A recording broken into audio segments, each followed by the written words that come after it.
step across this line. I never dare you, motherfucker. Cross this one.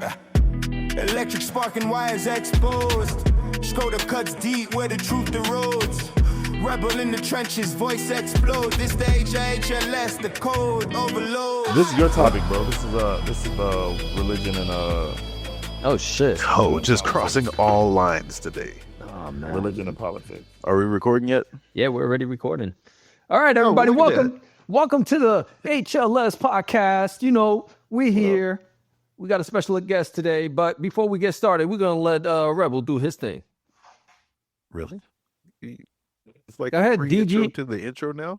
Hell yeah, it's a pre-intro to the intro. That's I'm the intro music. You know what? I think I like that. Each season we just get more and more intros. So then we'll have the intro to the intro. This would be great. Welcome, ladies and gentlemen, to the HLS podcast that never was, late to the party, Radical Teddy and friends, to that point, her latest seduction, hippies, lucid showers. I'm the Rebel Alliance. I'm Scrota. And this is Electric Thunder. And Today we have a special guest. a very special. You want to go ahead and introduce yourself, guest? Good evening, good afternoon, good morning, whatever time of the day you're listening to this podcast. My name is Onyeisi, Onyeisi. Everybody calls me Jaysome with an M, not Jason. It's a pleasure to be here. You're the first guest of this new second season, so this is where a clapping voiceover sound would go. All right. Yeah, man. Yeah, you know. Oh, you do have something. Appreciate it. Yeah, what's up, man? How y'all been doing since we last talked?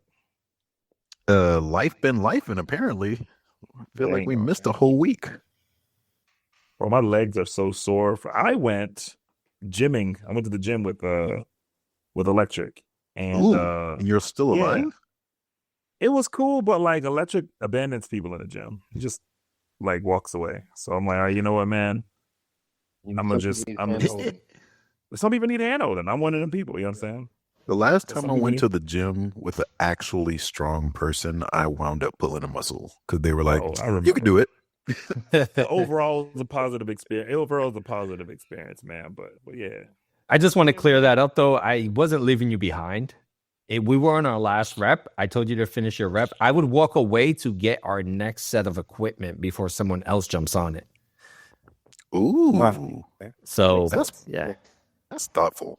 But Yeah, but to somebody who's new to the gym, they might feel that Yeah. That's yeah. you gotta It wasn't communicated, but we good. Yeah, man. Because like, look, I used to be a gym rat. I used to go to the gym like literally every single day. And somewhere down the line that changed. You know what I'm saying? So getting back, you know, it's not the easiest of things to do. People are like, oh, it's easy. Well, if it was easy, everybody'd be doing it. So clearly, it takes a little bit You of know what time I'm to get back I- to understanding. I disagree with that statement. know. Getting things. You can't say disagree? you can't say I used to be a gym rat. Once a gym rat, always a gym rat. Nah, I used to be a It's gym for rat. life. There are waistlines that bro. say otherwise. I would disagree with. Electric. Is there? No, not Electric. Okay. I agree with Electric. Scrota. All right. Once you get used to the culture, then you understand. So after you finish your set, if I start off set with A and you're B, once I finish the last set and you have to finish yours, I'm gonna move to the next set, especially if it's something that's not too heavy that I know you can handle. Nah, it's not rocket science. I get it now that it was like, you know what I'm saying? But like, let me go like this. If we go out, Let me explain. Once a gym rat, always a gym rat. So it shouldn't be any confusion as to where are you going? I'm going to get the next set. but if we go out, right? If we go out and like you maybe you're antisocial, maybe you don't really like going out, you know what I'm saying? Maybe you don't like getting all involved in the party and so on. And we've been in situations like that. And I just leave without explaining. Or maybe I'm gonna go hold our seats. Maybe I'm gonna go get us a drink. But I would just dip without any, you know what I'm saying? Like that person's gonna be like, what's happening? You know what I'm saying? Now it makes a lot of sense now, but I didn't know at the time, you know. That's apples But and in that oranges. situation- I wouldn't equate social going out to a bar with the gym life. Why is that apples and oranges? Because it's two totally different scenarios. So, like, yes, when we went, right? So Scrota goes to me, yo, you're so serious in here. I'm like, yeah, man. Like, we're in the gym. Putting in work. Yeah, I'm not gonna be smiling and like I take it serious when I work out. And me taking it serious is just me just focusing. I'm not there to have conversation with people or try to be cute with people. I'll say what's up. I'll dap up certain people when I see them. Like I'll get acquainted with guys that I see all the time, just to kind of break any kind of tension. Because I know one thing, like men see other men in the gym all the time, right? And there is like a certain kind of tension that you get. I like to break that tension just by saying what's up to people. Like, hey, what's up? Yeah. Like you got more sets here. And like, I love to break that tension. Generally friendly. Yeah. Why is there such tension? I don't know. That's a good question. Because men. Masculinity part 2. Yeah. Masculinity part 2. Well, look, I don't want to get it wrong. Like I said, I get it twisted. I enjoy it and I appreciate it. But I would be honest and open up a little bit. You know what I'm saying? Like, there is social anxiety and awkwardness being back in the gym. You know what I'm saying? So when you say going to a party is different from being in the gym, you might not see it because you don't understand the anxiety and all the other stuff that's happening underneath the surface. You know what I'm saying? I think when you talk about anxiety, going back to the gym because you used to be there, I think that's a personal issue, right? If I feel, of course. So that's a you thing more so than. Of course, I'm explaining the me thing. Okay. Yeah, I'm explaining the me thing because the me thing that I'm talking about, you don't know about because you can't see. So I'm like, hey, here's what was going on when I saw those young walk away, where he's like, no, I was doing this. Now I'm like, oh, okay. You know what I'm saying? But it shouldn't be communicated as he left me. It should be communicated as I was being tongue in cheek. You know what I'm saying? But I'm like, yeah, when you're socially awkward in a place and your homie bounces for whatever reason, that awkwardness and anxiety is going to increase. You know what I'm saying? Where do you potentially go?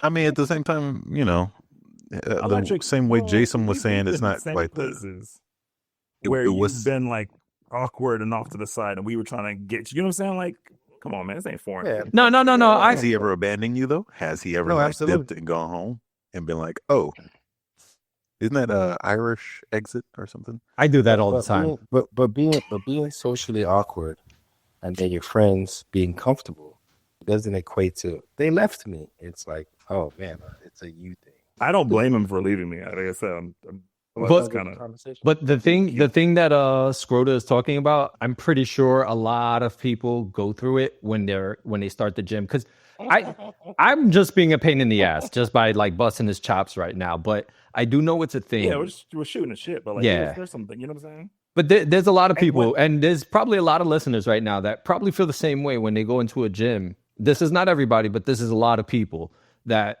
especially the first time going into the gym, they're intimidated because they don't know what to expect. It's a lot of different types of people, and you have to interact sometimes because someone might be on a machine that you want to use. And there's also like that factor where some people are kind of afraid to ask, oh, how many sets you have? Are you almost done? How much longer are you going to take? Because it might come off the wrong way. And some people do get upset. Yeah. And I think it's ridiculous that someone gets upset if someone asks. It's all in the tone. Like if somebody asks kindly, it's fine. Oh, hey, yeah, I got 2 more sets. I normally tell people, come in and work out with me. Work in with me. I need to rest anyway, so just jump on in. I had 3 dudes that were working out together, and I was using the machine by myself. And I told them, yo, just jump in. Just work in with me. I'll wait my turn with you guys. They didn't want to do that, though. They were like, no, we'll wait for you to finish. I was like, all right, I got 2 more reps. I got 2 more sets. They were like, all right, cool. And they left it like that. But I do understand that side where people do feel uncomfortable in the gym. And it's weird for me to feel like that considering like my background and stuff like that. You know what I'm saying? Yeah. And when I go to the gym, I'm not like super serious. I'm laughing, I'm jokey, but I get my work in as well too. You know what I'm saying? Yeah. And I know that there are people who are super serious and stuff like that. So when I saw that, I was like, oh damn, you one of them people. You know what I'm saying? Yeah. So I was like, okay, cool. Yeah. What would have led you to believe he was not one of them people? Exactly. I remember one time I went to the gym and had one of those agility ladders. I don't know what to call it. I know what you're talking about. Agility ladder. It's agility ladder. Right. The one you put on the ground. And I was doing that, and one of the workers came up to me and said, they can't do that. Bro, they said it's too intimidating. Hold on. What gym were you at? I was at Planet Fitness. There you go. Where you cannot grunt, you cannot make any sounds, you cannot do anything. And I was like, I don't grunt when I work out. But yeah, so this guy told me that my ladder that I was using in the corner where people were doing squats and all the mat workouts. I was off in the corner doing my own thing. Mind you, the gym was damn near empty. Guys took me. So I guess you just couldn't get intimidated. Yeah, that guy's on a power trip. Nobody. No, it's that too, but that's Planet Fitness. I used to live like literally across the street. I could throw a rock at the Planet Fitness from where I live, and I used to go and I used to like I'm gonna just train here when like I don't feel like driving all the way to my gym, like my fight gym, you know. And I would also train people there as well too. And they're like, you can't train people in boxing here. I'm like, wait, what? I would also show up to work out. Like sometimes I would go to the gym, like my fight gym, and then on the way home stop at Planet Fitness to use their like they have like some like hydrotherapy and some other stuff that's cool for like $5. So I would stop by there on the way home to like, you know, do like a sauna or something like that. And I would have my Muay Thai shorts on. And they told me I can't be wearing those Muay Thai shorts. I'm showing too much skin. I'm showing too much skin and it's intimidating. I don't know if you ever seen my legs before, bro, but when they were Nah, bro, they were afraid of that big black dick falling out of those pants. Have you ever seen that video of that kid in the NFL Combine? No. He's sprinting and his dick falls out. Yes. No, and he just died. Belly flops on the floor. Bro, listen. That motherfucker's dick is huge. Hey, that shit was ignored there. Yo, this is hilarious. It was so embarrassing. Oh my goodness. Yeah, because everybody's like, why'd you dive on the floor? He was like, yeah. He didn't trip or nothing. He just straight up. It was during like a 300 or like a 200 sprint, and he just dived on the floor like a slip and slide, but there was no slide. And he said, and I quote, "My dick fell out." Yo, so some of my workout pants, I probably have about 4 pairs of workout pants that I rotate throughout the week. I probably work out 4 or 5 times a week. So like on the 5th day, I'll throw on some shorts. And 2 of them have a hole right down the middle. So like I'll forget. But at this point, I don't give a fuck anymore. And I wear black underwear. So it's kind of hard to see, but there'll be days that I'm doing squats and I'm in front of the mirror and I'm like, oh shit, I'm wearing the wrong pants today. Oh man. And I refuse to get rid of them, and I'm just too lazy to sew them up myself. I got too many other things that I focus on. But yeah, I do appreciate you getting me back in the gym. I appreciate that. Hell yeah, man. And we got to hit the bag. This mofo starts training me in the gym. Man, and I initially didn't want to even do training. I just wanted to hit the bag. First, he's like, yo, I want to hit the bag. I was like, no, I'm good. I don't want to do that here. And then this guy starts hitting the bag. No. He doesn't start hitting the bag. He doesn't start hitting the bag. I go to him, no, let's go. So you get the bag at least. Not that I'm embarrassed. I don't like to practice that in that kind of gym. I like to practice it in a fighting gym because we're all there for the same reason. But in a weight training gym, I don't like it because you have certain egos in there. And a lot of guys that don't know how to fight, they have like some of the most inflated egos. And I don't want anybody to ever try to test me. And for one, pacify those. What do you mean? Show them what you got. They ain't gonna try to test you.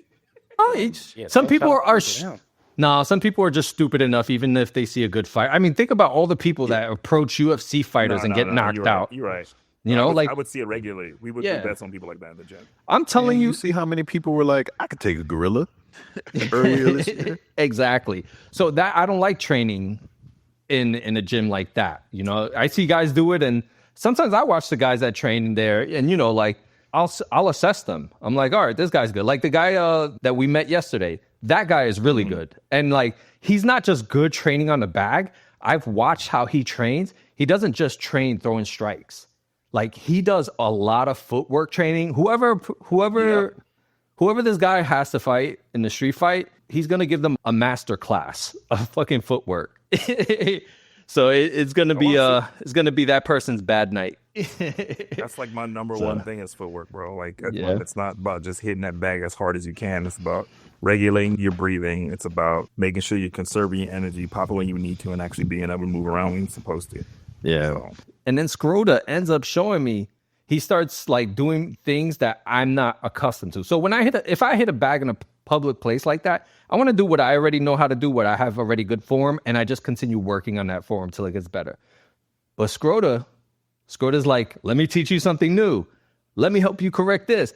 And then he starts doing things that put me off balance. So now anybody could look at that and be like, huh, this guy's learning now. Yo, it's that embarrassment thing, right? It is a little embarrassing. Confidence, Scrota. You know, his confidence. I thought about it after. Those people. You know, No. Don't get it mistaken. When I'm in it, I'm in it. Like I was already in it, and I'm not thinking about anybody else. But I thought about it after the fact. Like I thought about like what you were showing me with that outstep in the 6. I've never seen that shit before. Like I've never been told to point it to 6, but it was really awkward for me to do that. I was losing my balance and everything. So I just kept thinking about that after, and I'm like, damn, I wonder how many people would think that I was just learning. You know, I got stuff, bro. I got stuff. I got a lot of stuff. Yeah, I know. So I have a lot of experience like street fighting, and I have a good amount of experience like training in the gym. 2 totally different fucking things, you know? Mm-hmm. In the gym, there's definitely a lot more technique that people have, timing. Also, like it's not just like a street fight where guys just start swinging. It's not like that. Like these guys pace themselves because they know they got to fight for 5 minutes. So a different type of fight. But yeah. Speaking of not being comfortable in your true self, I think you were talking about earlier in the week or last week about how it's taboo to talk about religion or politics in public settings or something like that. You want to talk? What are you saying?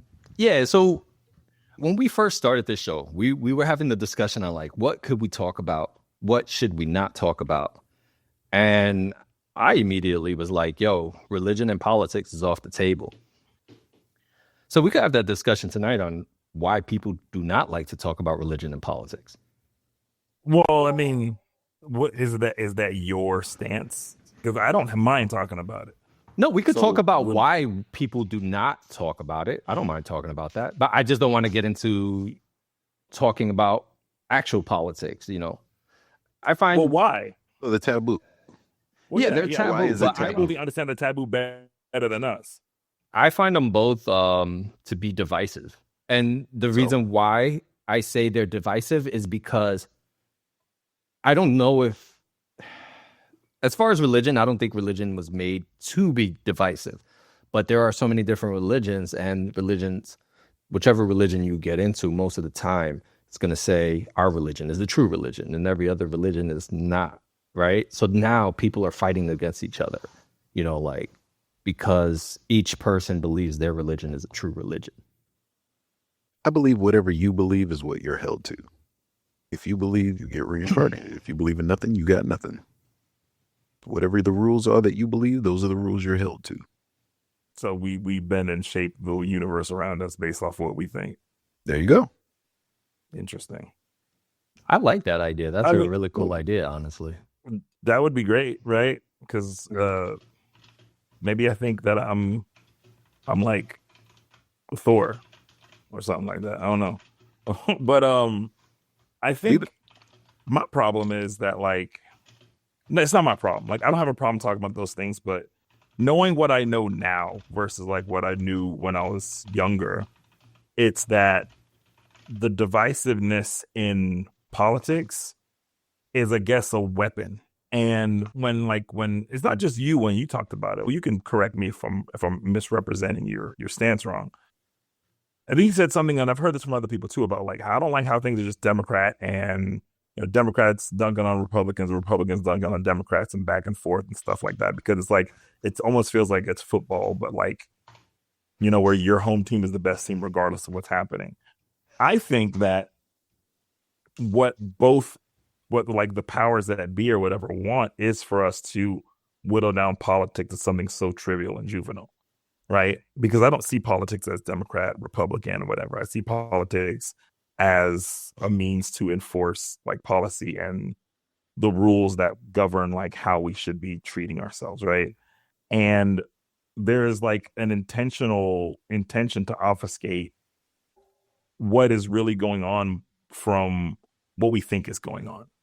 And so a lot of the conversations that we could have that are productive politically, we have to kind of tear down the whole like Trump and Biden and all this other stuff first to even get to there. I tell people all the time, if I go down to Trump country that's down the street and we have a conversation devoid of any political person's name or parties, the number of things that people have in common are like really high.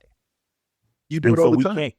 We can't get to those conversations if the divisiveness is present. And Democrats and Republicans, they both require it so these old ass people can stay in office. You know what I'm saying? That's why when you have people who are bringing up new ideas like your Bernies or your Zorams, right? The Democrats shit on them because they don't want that. And the Republicans shit on that person as well, too. So now you got the Republicans and Democrats shitting on a person who's trying to like change things and move things forward for people. Well, why is that? Because they want it to be like, oh, well, I wanted to change your life, but I didn't have the votes. So, you know. So I see when we pull back from politics and talking about it, I see it that's just playing directly into the hands of the people that want us to not talk about it, shut the fuck up, and, drive the capitalist machine. I mean, there also is a potential to compromise, and a lot of people don't like to compromise.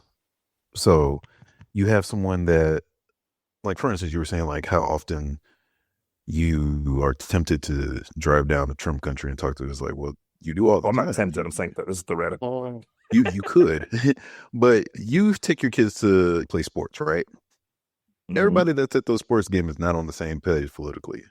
Like, vice versa. I'm sure you go to church here and there, and like of these other places, like just existing in life, you are potentially surrounded by people who don't have the same beliefs as you. Even to your point, the same parties. It's not like all Democrats agree. They don't. Not all Republicans agree.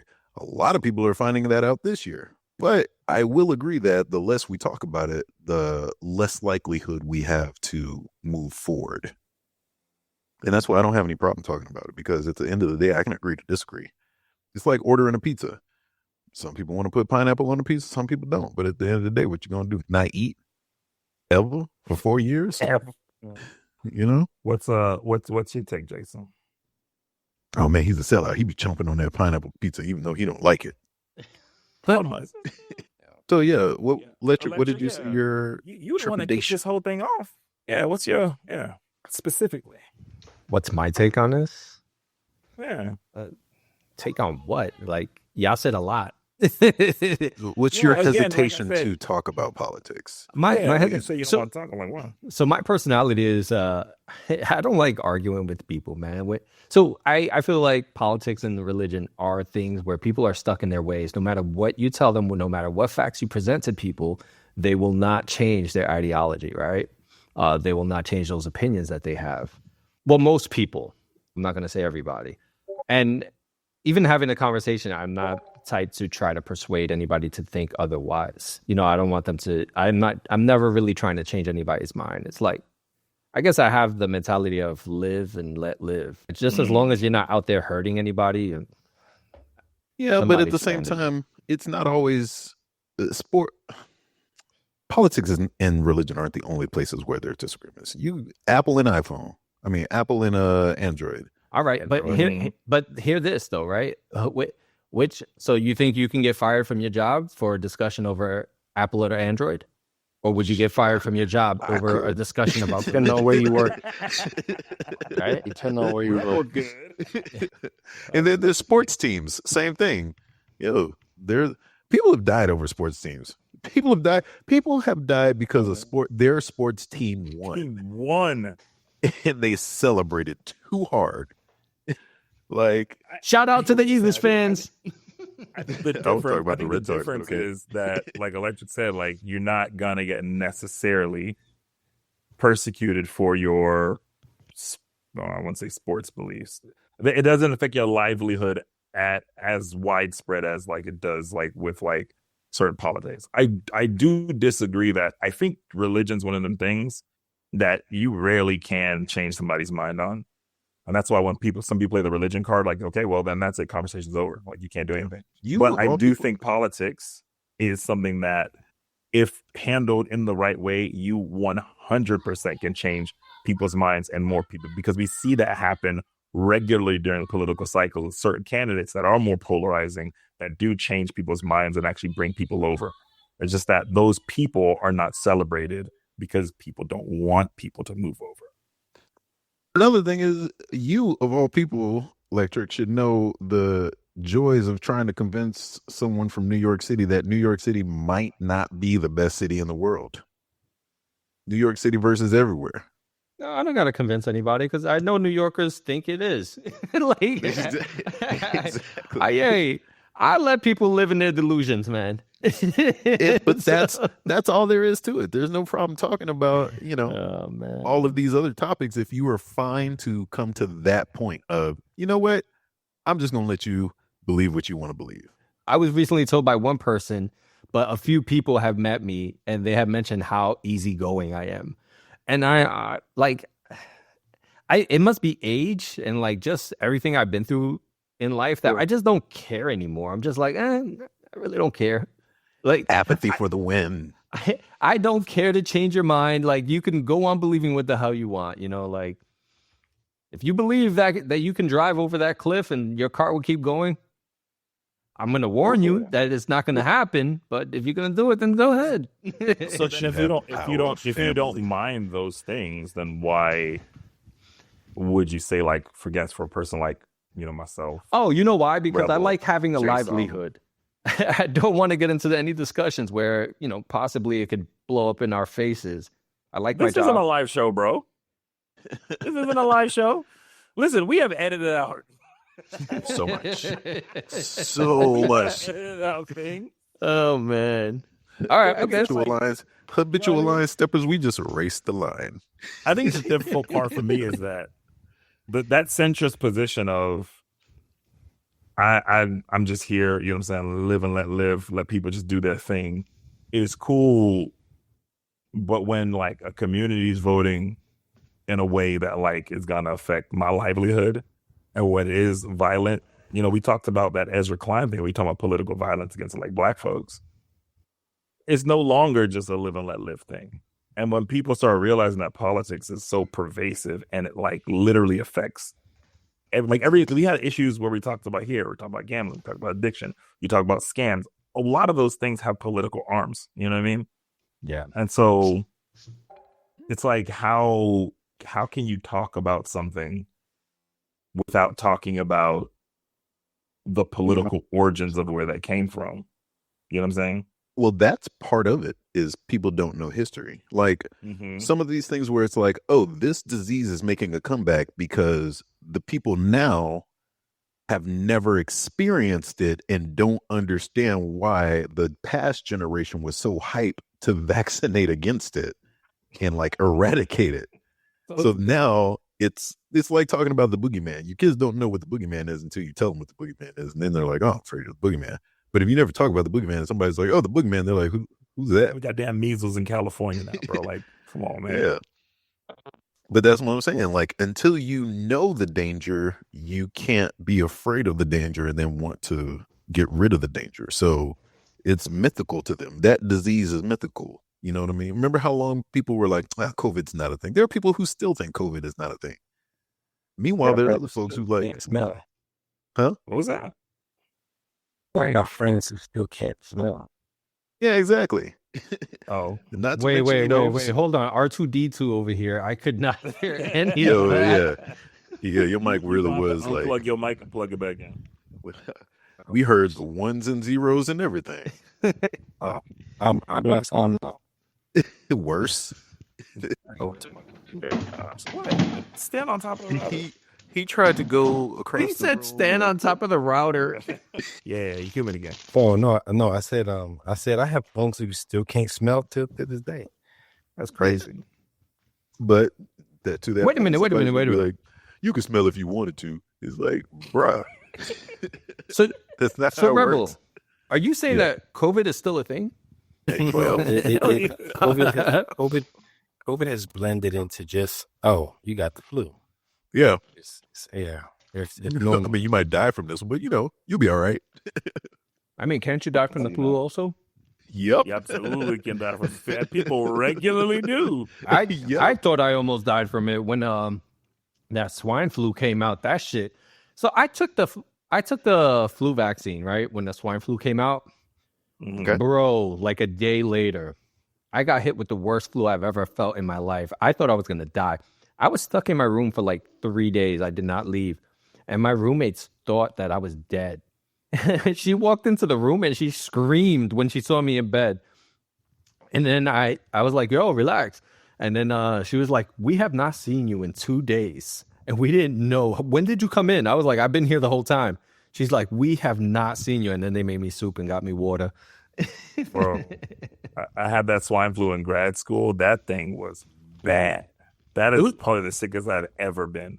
That was worse than when I had COVID, and COVID was bad. It was 100% worse than COVID. Mm-hmm. Yeah. Norovirus was the worst I ever had. Jesus.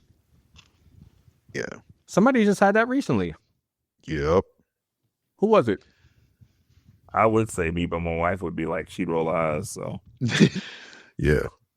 But to that point, as long as you can compromise or, agree to disagree, like there are so many things that you all know that other people don't know. Like you've probably seen people like smacking the mess out of their like devices and stuff as if that fixes the device. And you're like, I mean, whatever floats your boat, whatever makes you feel better. But, you're not going to sit there trying to like, actually, this is why it doesn't. Maybe you would, but if you're fine letting that go, man, But that's reactive though, right? I'm not going to get up in that person's business, but I'm also at the same time not going to not talk about like why we shouldn't be smacking our phones. You know what I'm saying? Right. I might not hear a person talking about A, B, and C and how like, we should privatize every industry in America. I'm not gonna be actually. I'm not gonna jump, sit next to them in the bus or whatever, and be like, actually, and then but I'm not gonna not talk about political things that come up in conversation with my friends and stuff because I don't want to alienate. Like, you know what I'm saying? Like, I gotta be me. I gotta live my life.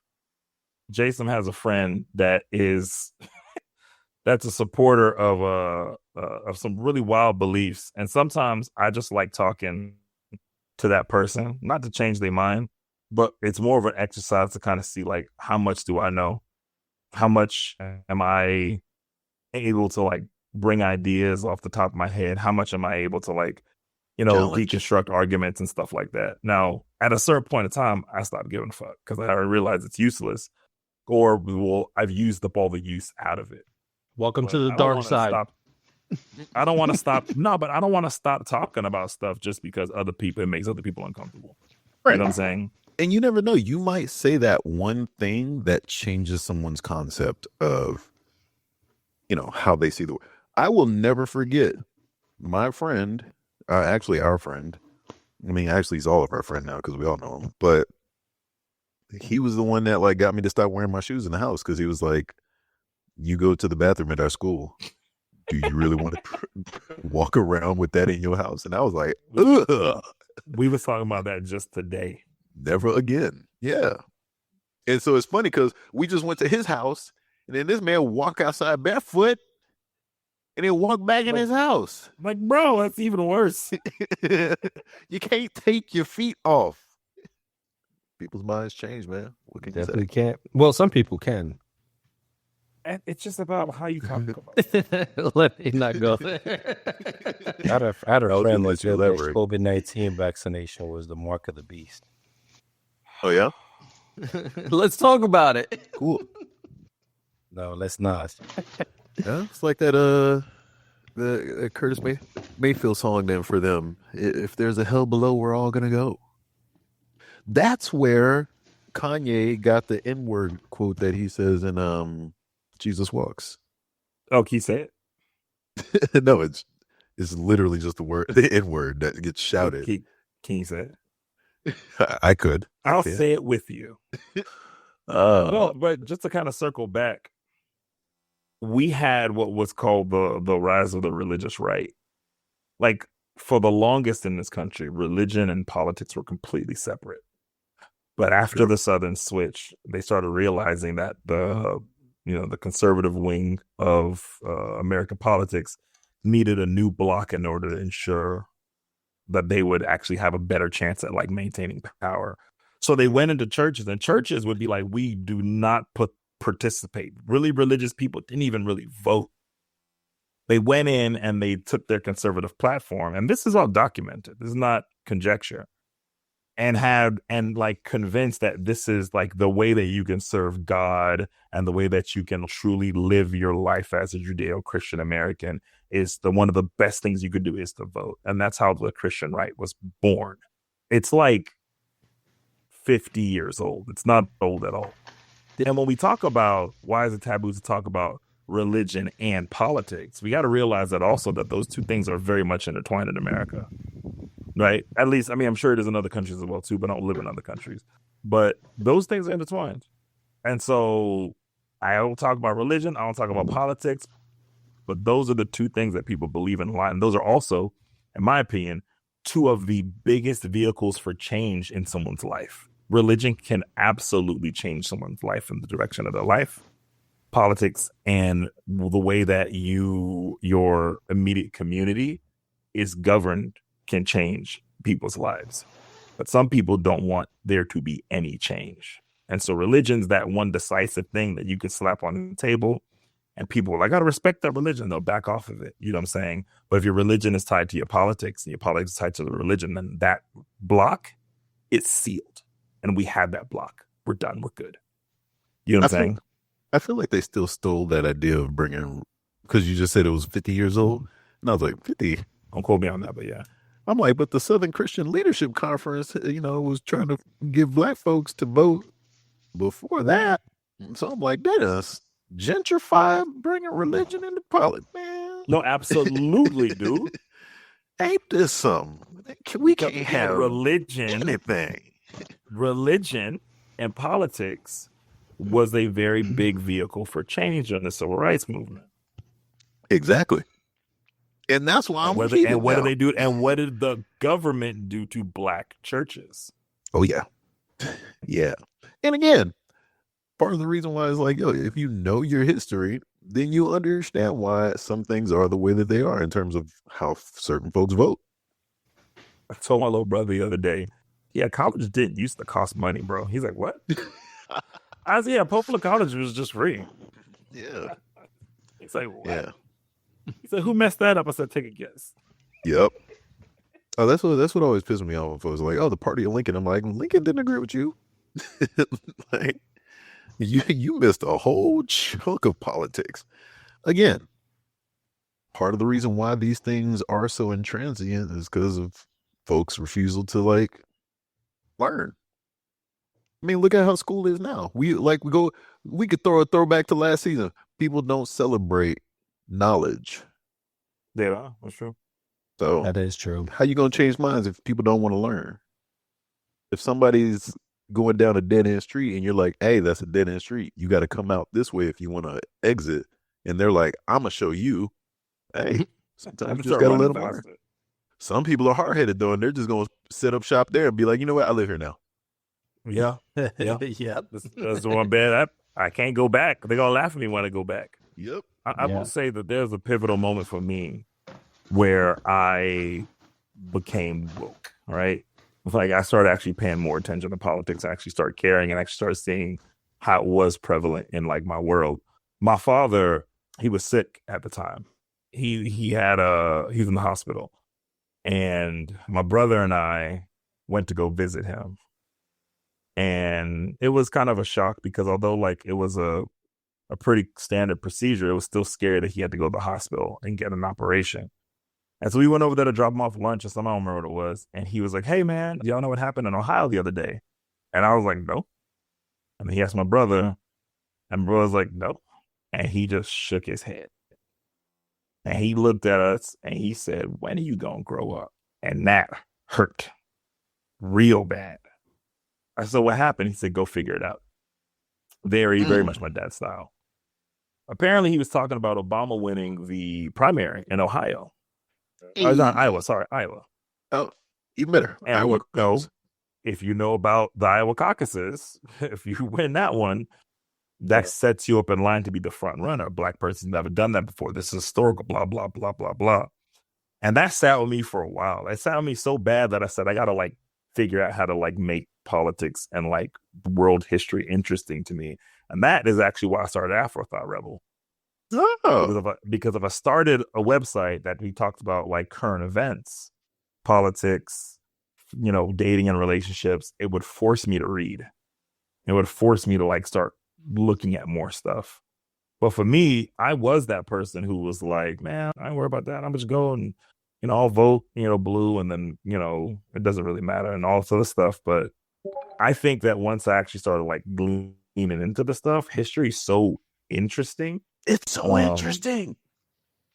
But they don't want to teach any of the interesting stuff.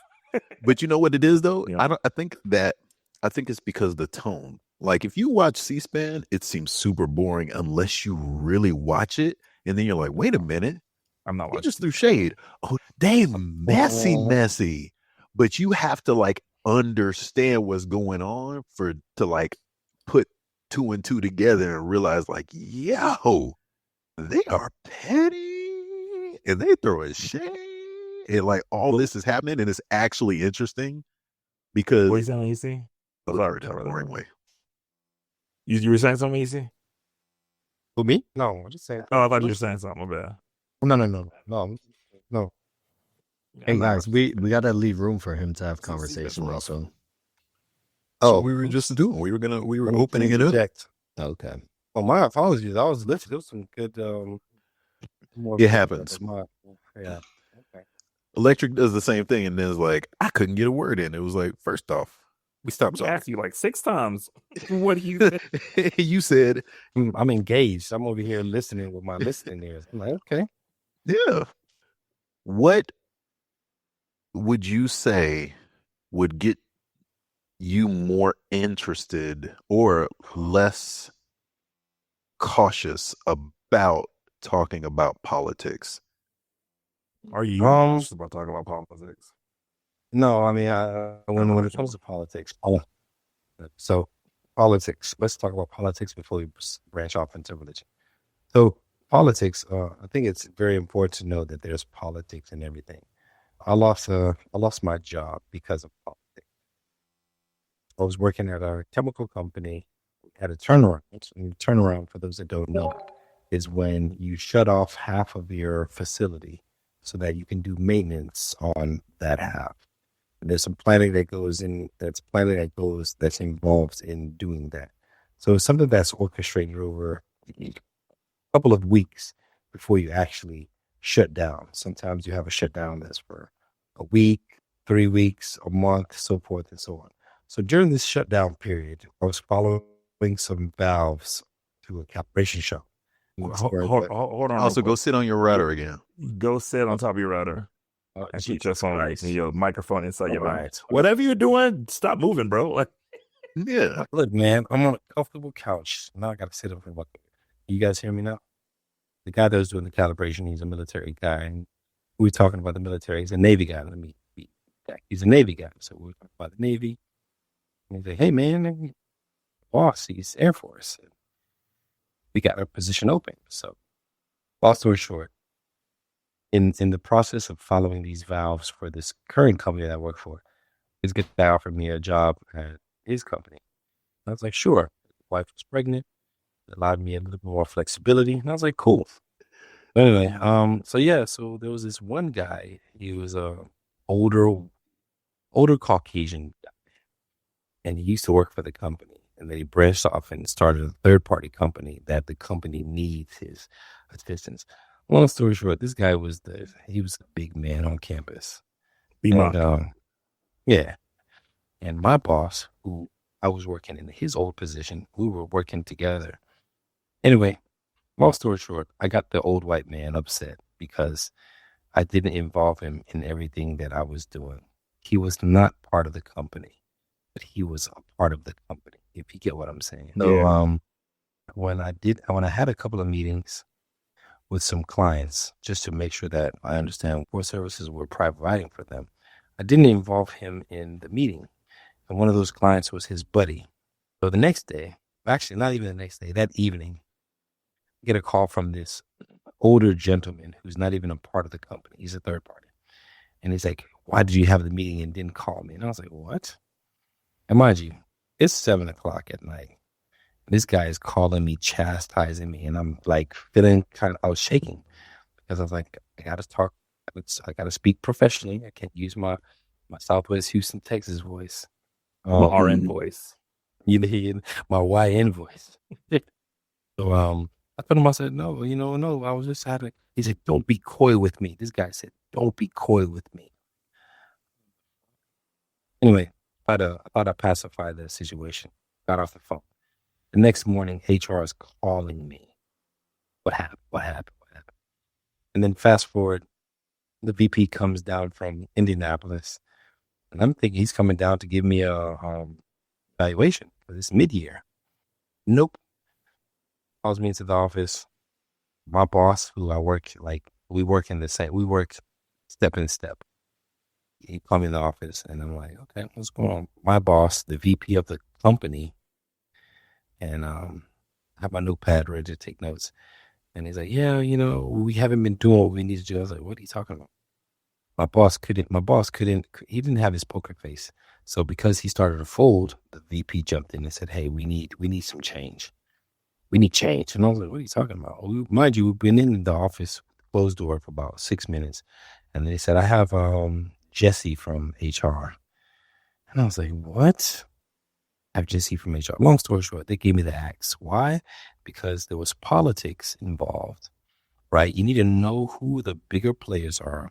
You need to know who the people you need to pacify, who you need to talk to, and who you don't need to cross them in order for you to have a happy life. So long story short, I got fired because the guy didn't like the way I handled the business. And that is when I understood that when it comes to politics, it's everywhere. You have to be able to, when you talk about teachers, when you talk about the principal, anywhere, there's always politics, and you have to understand those politics and learn how to play those politics. Otherwise, things might not work in your favor. And I do believe that the reason my mom's career in teaching, in education, ended sooner than she wanted to is because she didn't understand politics. She understand the mission that she needs to teach these kids. That's what she did, but she didn't understand the politics that's involved when working. So it got her in a lot of trouble, and just like it got me fired. So from there, I understood that, there's policies that need to be played. You need to take a step back, understand what's going on, and then choose a side that better suits your objectives. So that was my introduction to politics in the workplace. When we look at the condition of the country, we talk about Democratic and Republican, all of them the same, but I mean, everybody's trying to do what they need to do to suit their agenda. To that same point, I hear a lot of times when people are like, oh yeah, I moved over to this team, and then lo and behold, that team ain't there anymore. And it's like, sometimes you got to read the writing on the wall or look at the bigger picture. If you see that team is having a lot of turnover, it's so difficult because it's so difficult, chill, bro. Some people just want to chill, and I just want to what I need to do. Let me just go do it. But it's not enough, man. It's not enough. Yeah. And like I learned, you cannot just chill. It's politics, everything. There's politics and everything, and you have to understand that to where you can stay on the left or the right, and then maybe jump back to the left or the right based on how everything moves, because it's constantly moving. It's constantly moving. Otherwise, you get bulldozed. So let me ask you this. Given kind of where we stand on it, right? Are we going to have more episodes that have intersection with political or religion-based topics?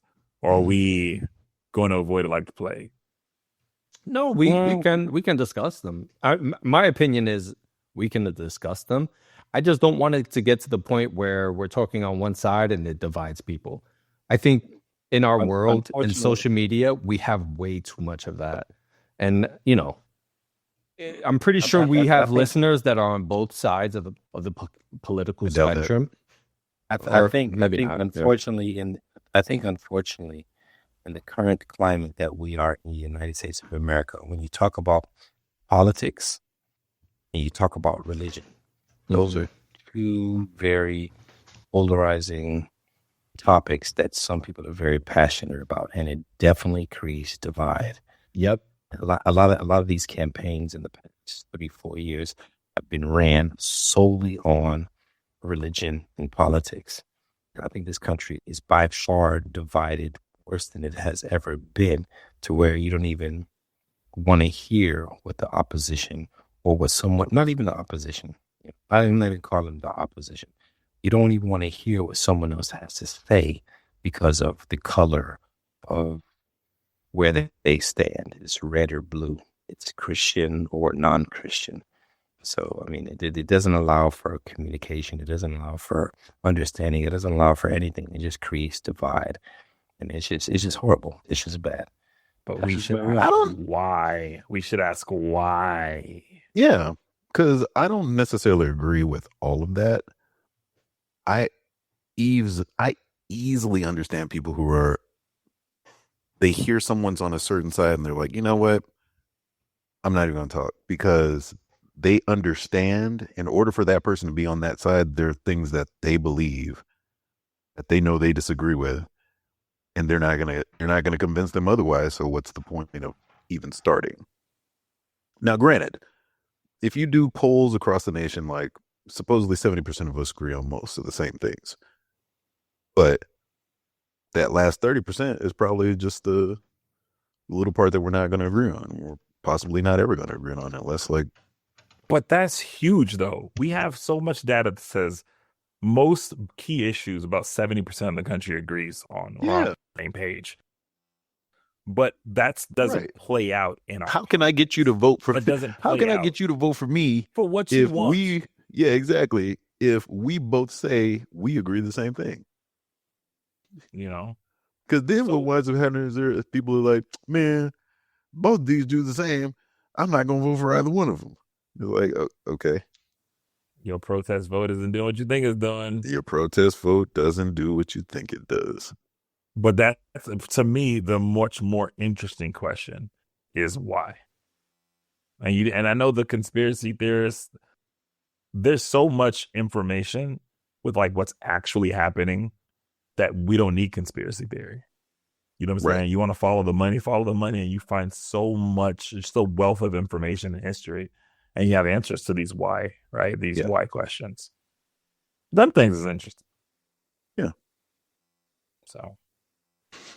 I just heard the latest thing where this dude was giving an interview, and he was like, yeah, we've had this plan for 2 years. It's like, you definitely weren't supposed to say that.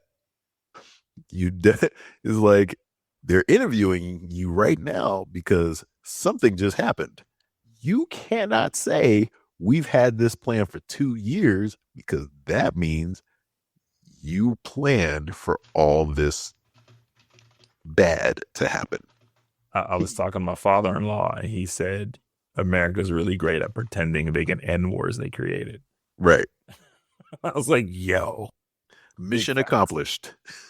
And if you don't know what that means or what I'm referring to there's a lot of very interesting history behind it that you should do your own research about. Yeah. Oh my gosh. Do your own research. You know, trying to do a school education episode, bro. When are you going to? Unfortunately, a lot of people don't do their research. A lot of people don't do their research. Or know how to research. I think that's a big thing. Research. A lot of people don't know how to research. Yeah. And it's not their fault. It's AI stuff. It's not yours with AI. Because, I mean, I've said it several times. Probably, being able to locate a primary source is super easy. No, I don't blame AI for that. AI has only been around for the past 5 years. I'm not blaming AI. So it's only gonna get worse with AI. Oh, I'm sorry, I misheard you. Yeah, it's only gonna get worse with AI. Finding primary sources is something that everybody needs to be able to do. Yeah, but if you don't know how to find a primary source, bro, it's gone. Finding your source, dunzo for people.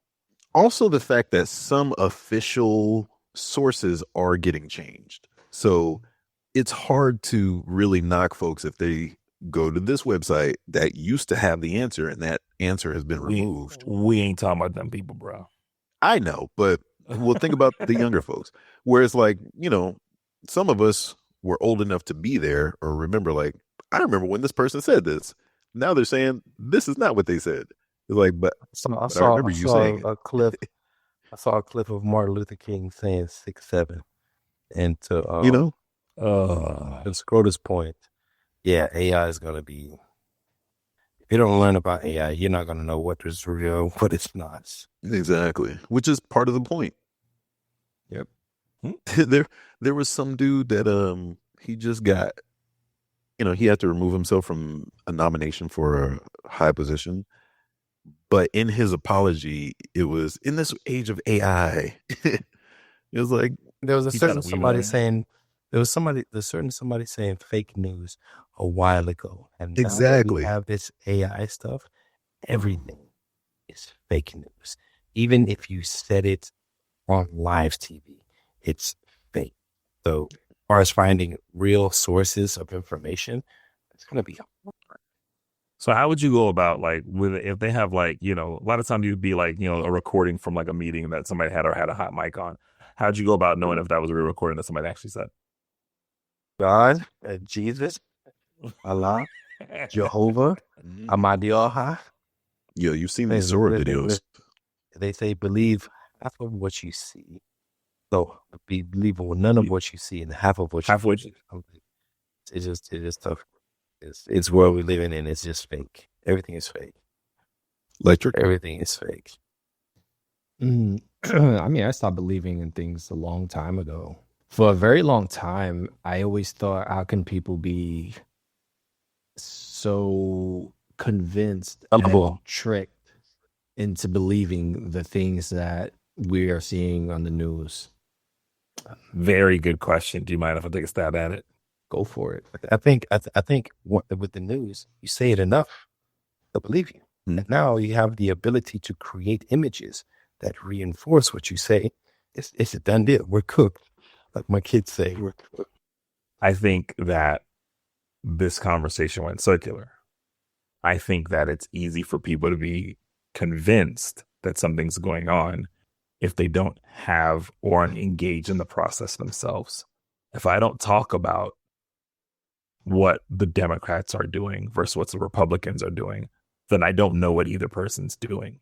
So if someone says, hey, this thing is going on, and for whatever reason, I like that person, they have a nice tie or like or has some really tight jeans, I'm like, okay, cool. They cut at their jib. You know what I mean?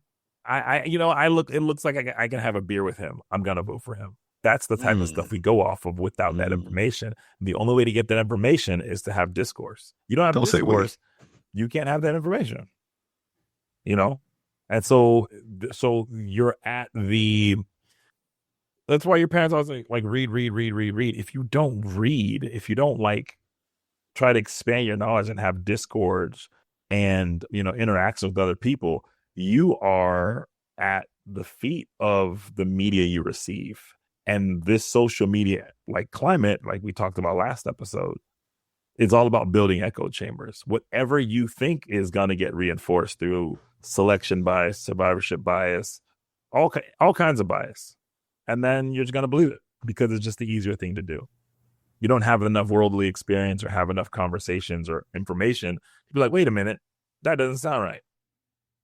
Fox News continually used to tout themselves as the #1 rated program, or channel or however you want to call it for news. But it's always been like somewhat, I would hope, obvious that, well, of course they're #1 because for the people that like that, for a long time, that was the only channel to hear that message from. Yeah. All of the other news sources were saying whatever the Associated Press was saying or whatever their reporters were digging up. But there was only one channel that was saying this particular message for a long time. And if you liked that message, you would keep going back to that channel. So they consolidated the ratings. So yeah, it's like, oh yeah, well, no wonder they're #1. Everybody else is splitting the vote. So now that there are so many other Fox Newses, which partly is because this one over here was number one for so long, other companies are like, yo, I want some of that money. I look forward to seeing what happens as they get diluted. And to your point, now we also have this other distraction of what's real, what's not. And so what happens as folks still try to figure out what's real and what's not? Cause that as much confusion as possible so people can get away with shit to line their pockets. Yeah. You got to have these conversations. But to Electrik's point, you got to have these conversations in a way that we're not have the conversation at the lowest common denominator. I mean, it's like salary talk, where it's like, if you and I both do a job and we never talk about how much you get paid and I never tell you how much I get paid. Same thing. Yeah. And with that said, we are now a political podcast, ladies and gentlemen. Or more so. Electrik got to be handing out pamphlets by next episode. Yo, what? I'm going to have pins and everything. Same thing. I remember, I mean, there's too much information, but screw it, I'm across the line. I used to see somebody, found out this other dude was seeing her because she wasn't my girlfriend. Me and that dude wound up being cool because I was like, well, she also saw this dude too. He was like, wait a minute, what? And I was like, wait, you didn't know? And instead of us beefing, we wound up being cool because we shared information. Word. Same thing happens with politics. Same thing happens, It's salaries, bro. Yeah, in all these other places. The more you share information, you might find out something like, oh, wait a minute. Huh. The more you know. The more you know. Bang, bang, bang. But yeah, I think that this segues perfectly into part 2 of this conversation, because initially we had wanted to get Jaysome in here to talk about something that he was very passionate about talking about. But we might save that for later. Yeah, the gym is the new church. That's what he's going to tell us. No, I'm kidding. More interested in that. It was one Dr. Umar Johnson, my man, my homeboy, my brother, Dr. Umar. That's the one and only Dr. Umar Johnson. But you said we might need to do some preparation for that one. Oh yeah, I need to do some calisthenics and I need to get my gym membership going, because when the haters come, I need to be able to knock them off.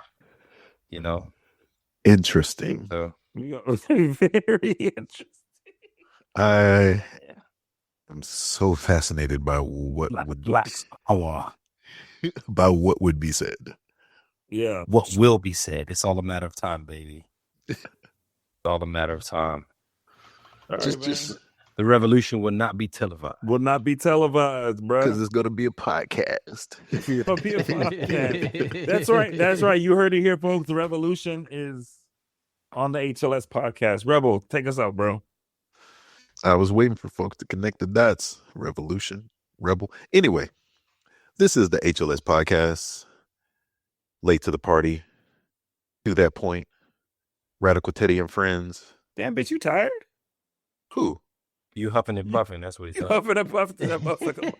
Oh, really? Yeah. No, I'm just making sure I get the cadence. You got a treadmill. That's it. Billy D. Williams' voice. All right. Let's do it again. Adult 45.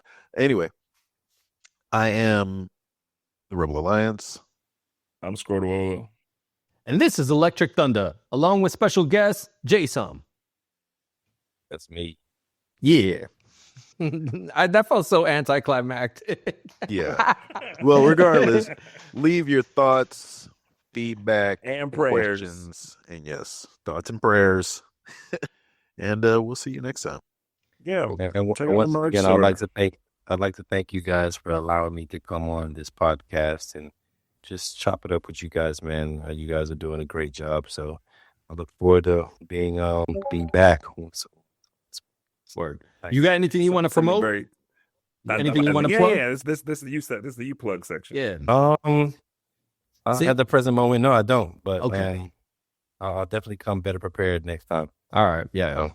I appreciate No it. businesses, no emails, no nothing that you want to just put out there. Nothing.